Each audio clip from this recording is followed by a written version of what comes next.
Chapitre 10. Connaître Dieu.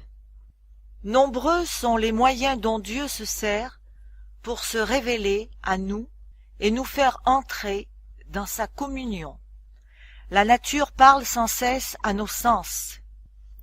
Les cœurs sensibles sont touchés par l'amour et la gloire de Dieu qui se révèlent dans les œuvres de ses mains. L'oreille attentive entend et comprend la voix de Dieu dans la nature. Les prairies verdoyantes, les arbres majestueux, les boutons et les fleurs, le nuage fugitif, la pluie, le murmure du ruisseau, la splendeur du ciel, tout parle à nos cœurs et nous invite à faire connaissance avec celui qui a créé toutes choses. Notre Sauveur a relié ses précieux enseignements aux choses de la nature. Les arbres, les oiseaux, les fleurs et la vallée, les montagnes, le lac, la voûte azurée, aussi bien que les incidents de la vie quotidienne ont été utilisés par le Seigneur pour nous enseigner la vérité et nous rappeler constamment ses enseignements, même au milieu des tracas de la vie. Dieu veut que ses enfants apprécient ses œuvres et prennent plaisir aux beautés simples et discrètes dont il s'est plu à orner notre demeure terrestre.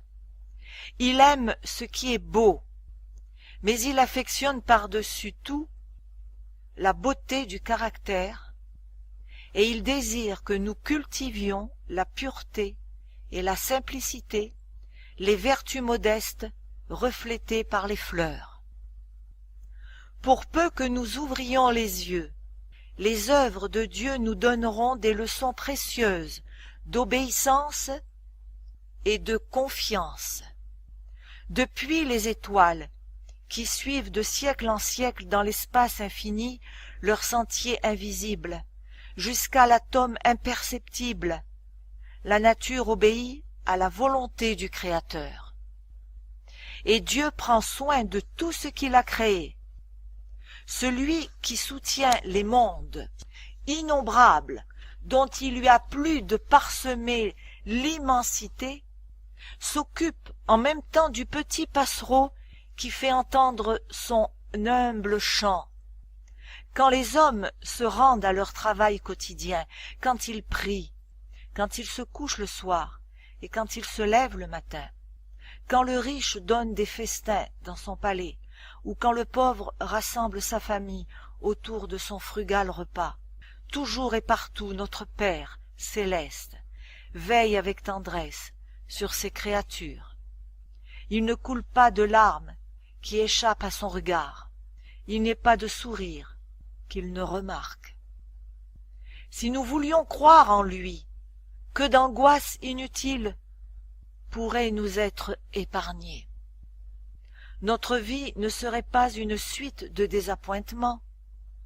Toute chose, grande ou petite, serait remise entre les mains de celui qu'aucune multiplicité d'occupations ne tracasse et que n'accable aucun fardeau. Nous jouirions d'un repos d'âme que beaucoup ne connaissent plus depuis longtemps. Quand vous vous sentirez transporté d'admiration pour les beautés de la terre, pensez au monde à venir, qui ne connaîtra pas la souillure du péché, ni les affres de la mort, et d'où aura disparu toute trace de malédiction.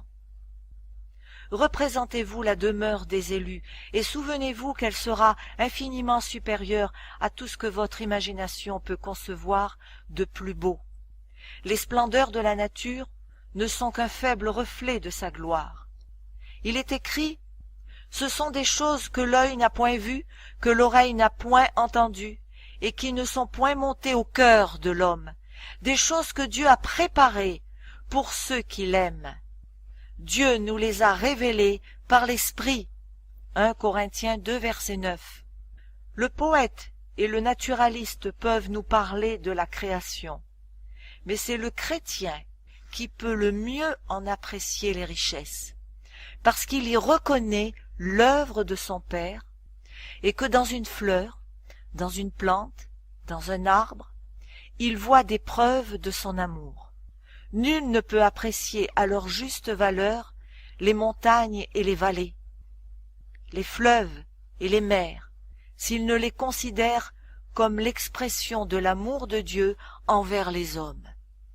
Dieu nous parle aussi par les événements de la vie, où se révèle sa main providentielle, ainsi que par l'influence de son esprit sur nos cœurs.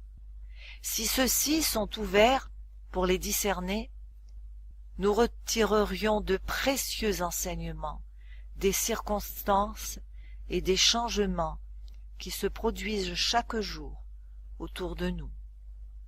En pensant à l'œuvre de la providence, le psalmiste dit « La bonté de l'Éternel remplit la terre, que celui qui est sage prenne garde à ces choses, et qu'il soit attentif aux bontés de l'Éternel. » Psaume 33, verset 5, Psaume 107, verset 43. Dieu nous parle dans sa parole. Nous avons là une révélation claire et précise de son caractère, de ses voies envers l'homme et de la grande œuvre de la rédemption. Elle renferme l'histoire des patriarches, des prophètes et d'autres saints hommes d'autrefois. C'étaient des hommes de la même nature que nous, selon Jacques 5, verset 17.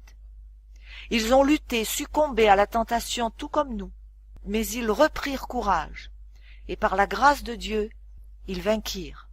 Quand nous considérons les précieuses expériences qu'ils ont faites, la lumière, l'amour et les bénédictions qui leur échurent en partage, et l'œuvre qu'ils ont accomplie par la grâce qui leur fut donnée, l'esprit qui les inspira allume dans nos cœurs la flamme d'une sainte émulation. Il nous inspire le désir de posséder un caractère semblable au leur et de marcher comme eux avec Dieu. À propos des Écritures de l'Ancien Testament, et à plus forte raison de celles du Nouveau, Jésus dit « Ce sont elles qui rendent témoignage de moi. » Jean 5, verset 39. Oui, la Bible tout entière nous parle de Jésus-Christ le Rédempteur, celui en qui sont concentrées toutes nos espérances de vie éternelle. Depuis le récit de la création, car rien de ce qui a été fait n'a été fait sans lui, selon Jean 1, 3, à la promesse finale « Je viens bientôt » Apocalypse 22, 12, il nous est parlé de ses œuvres et nous entendons sa voix. Si vous voulez apprendre à connaître le Sauveur, étudiez les saintes Écritures. Remplissez votre cœur des paroles de Dieu. Elles sont l'eau vive qui étanchera votre soif ardente. Elles sont le pain vivant descendu du ciel. Voici la déclaration du Sauveur. Si vous ne mangez la chair du Fils de l'homme, et si vous ne buvez son sang, vous n'avez point la vie en vous-même. Et il s'explique en disant « Les paroles que je vous ai dites sont esprit de vie. » Jean 6, versets 53 et 63. Nos corps sont formés de ce que nous mangeons et buvons. Il en est de l'économie spirituelle comme de l'économie physique. C'est ce que nous méditons qui donne de la vigueur et de la force à notre nature spirituelle. Le thème de la rédemption est celui dans lequel les anges désirent plonger leur regard. Il sera la science et le chant des rachetés pendant l'éternité. Ne mérite-t-il pas d'être étudié attentivement dès maintenant? La miséricorde et l'amour infini de Jésus-Christ, le sacrifice accompli en notre faveur, voilà quel doit être le sujet de nos réflexions les plus sérieuses et les plus solennelles. Il faut s'arrêter longuement sur le caractère de notre Rédempteur et intercesseur, et méditer sur la mission de celui qui est venu sauver son peuple de ses péchés. par la contemplation des choses célestes. Nous fortifierons notre foi et notre amour. Nos prières seront plus agréables à Dieu parce qu'elles seront de plus en plus inspirées par la foi et l'amour. Elles seront intelligentes et ferventes. Nous acquerrons une confiance plus ferme en Jésus et nous ferons une expérience journalière et vivante de sa puissance pour sauver parfaitement ceux qui viennent à Dieu par lui. En méditant sur les perfections du Sauveur, nous sentirons naître en nous le désir d'être entièrement renouvelés et transformés à sa pure image. L'âme désirera ardemment ressembler à celui qu'elle adore. Plus nos pensées s'arrêteront sur Jésus-Christ, plus nous voudrons parler de lui, et mieux nous le représenterons aux yeux du monde. La Bible n'a pas été écrite pour les savants seulement. Elle a, au contraire, été écrite pour le peuple. Les grandes vérités fondamentales du salut y apparaissent aussi claires que le jour. Ce ne sont pas ceux qui la lisent qui risquent de tomber dans l'erreur ou de s'égarer, mais ceux qui veulent suivre leur propre jugement au lieu de la volonté de Dieu clairement révélée. En ce qui concerne les enseignements des Saintes Écritures, ne nous fions pas à l'opinion d'un homme. Étudions la parole de Dieu par nous-mêmes. Si nous laissons à d'autres le soin de réfléchir à notre place, nous ne parviendrons pas au degré de développement dont nous sommes capables. Par défaut d'exercice, les nobles facultés de l'esprit s'atrophient, au point qu'elles en arrivent à ne plus saisir la signification profonde de la parole de Dieu. Par contre, elles prennent plus d'ampleur lorsqu'elles s'appliquent à saisir l'enchaînement des vérités bibliques. Rien n'est plus propre à fortifier l'intelligence que l'étude des Écritures. Aucun livre n'égale la Bible pour élever les pensées et pour donner de la vigueur aux facultés de l'âme. Si les hommes l'étudiaient comme elle doit l'être, ils posséderaient une largeur d'esprit, une noblesse de caractère et une constance de dessein qui se rencontrent rarement à notre époque. En revanche, on ne tire que peu de bien d'une lecture hâtive.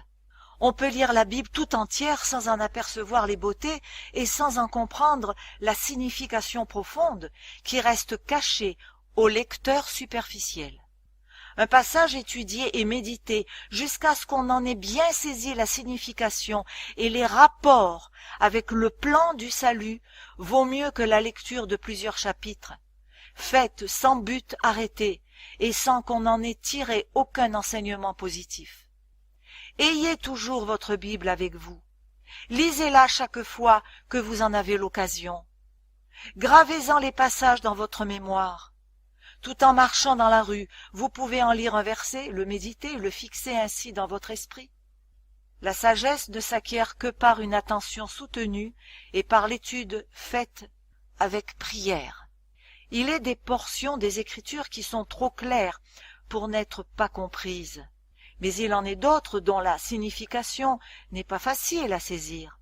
Il faut comparer les passages entre eux et les sonder avec soin, réflexion et prière. Une telle étude sera richement récompensée.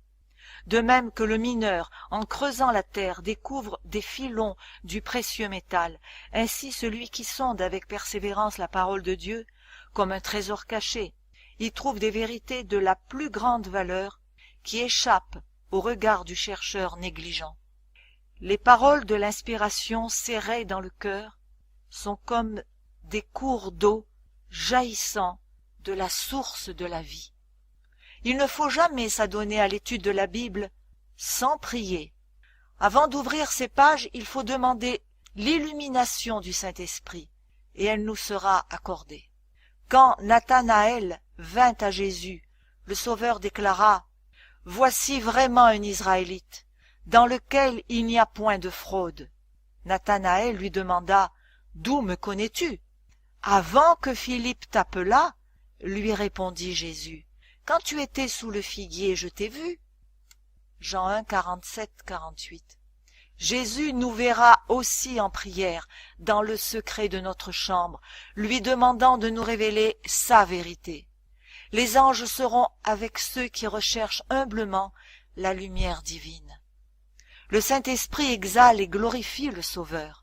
Sa mission consiste à nous présenter Jésus-Christ, la pureté de sa justice et le grand salut que nous avons par lui.